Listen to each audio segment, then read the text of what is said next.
मैं कहूँगा अगर जमहूरियत की हमने बात करनी है ना तो जमहूरियत को रिजल्ट देने पड़ेंगे।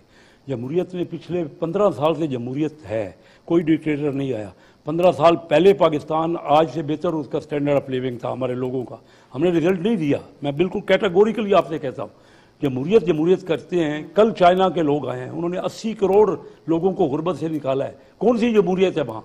असल चीज़ क्या, हम लोगों को गरीब ही रखें क्या? सिर्फ चंद लीडरों को या उनकी बातें ही मानते रहें?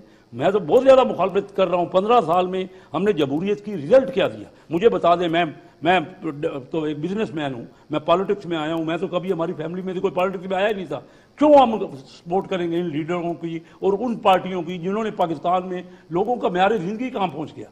गुर्बत हो गई हो क्या? क्या हो गया? ये बिजली के रेट, ये पेट्रोल के रेट, ये जो हम सब ने 1.25 लाख रुपए एक आदमी मकरूज था जब 2018 में इलेक्शन हुए, आज 3.25 लाख रुपए एक शख्स मकरूज है। हम कर्जे पे कर्जे लेते जा रहे हैं, क्या रिजल्ट दे रहे हैं?